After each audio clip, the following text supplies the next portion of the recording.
অস্ট্রেলিয়ার বিপক্ষে চমক দিয়ে বাংলাদেশের স্কোয়াড ঘোষণা করল বিসিবি। অপ্রত্যাশিত নাম যেমন আছে স্কোয়াডে, তেমনি ছিটকে গেছেন দলের বড় বড় তারকা। ওয়ার্ল্ড টেস্ট চ্যাম্পিয়নশিপের ম্যাচে শক্তিশালী অস্ট্রেলিয়ার বিপক্ষে বাংলাদেশের ঘোষিত স্কোয়াডে কারা আছেন দেখে নিন প্রতিবেদনে।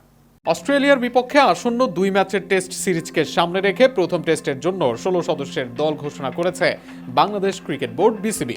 ঘোষিত দলে অভিজ্ঞ ও তরুণ ক্রিকেটারদের সমন্বয়ের পাশাপাশি রয়েছে কয়েকটি চমকপ্রদ সিদ্ধান্ত, যা প্রকাশের পর থেকেই শুরু হয়েছে আলোচনা।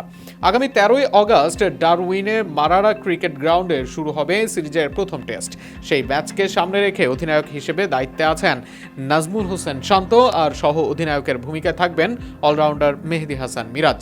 টেস্ট স্কোয়াডে ওপেনারদের মধ্যে রয়েছেন সৌম্য সরকার, সাদমান ইসলাম, তানজিদ হাসান তামিম। সেক্ষেত্রে তামিম সৌম্য ডাক পেলেও ছিটকে গেছেন জয়। অন্যদিকে অভিজ্ঞ মমিনুল হক, মুশফিকুর রহিমের সঙ্গে চমক দিয়ে স্কোয়াডে ঢুকেছেন জাকের আলী অনিক। বোলারদের মধ্যে প্রত্যাশিতভাবেই আছেন তাইজুল ইসলাম, তাসকিন আহমেদ। তাদের সাথে আছেন হাসান মাহমুদ, সৈয়দ খালেদ আহমেদকে ডাকা হয়েছে দলে। তাছাড়া এবাদত হোসেনের সাথে চমক দিয়ে দলে জায়গা করে নিয়েছেন মুশফিক হাসান। ব্যাটিংয়ে দলে জায়গা পেয়েছেন অমিত হাসান। বিসিবির প্রকাশিত সূচি অনুযায়ী আগামী 31শে জুলাই অস্ট্রেলিয়ার উদ্দেশ্যে দেশ ছাড়বে বাংলাদেশ দল। মূল সিরিজ শুরুর আগে 6 থেকে 8ই অগস্ট ডারউইনের ডিএক্সসি অ্যারেনায় ক্রিকেট অস্ট্রেলিয়া একাদশের বিপক্ষে 3 দিনের একটি প্রস্তুতি ম্যাচ খেলবে টাইগাররা। এরপর 13 থেকে 17ই অগস্ট অনুষ্ঠিত হবে প্রথম টেস্ট।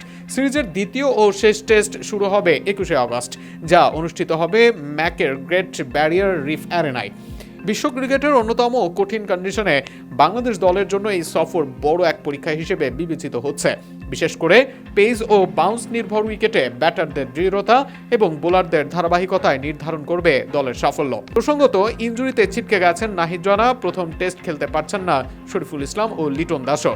যেখানে নাহিদ, শরীফুল, তাসকিনকে নিয়ে বড় আশা দেখছিল বাংলাদেশ, সেখানে হাসান মাহমুদ, তাসকিনদেরকেই এখন করে দেখাতে হবে বড় কিছু।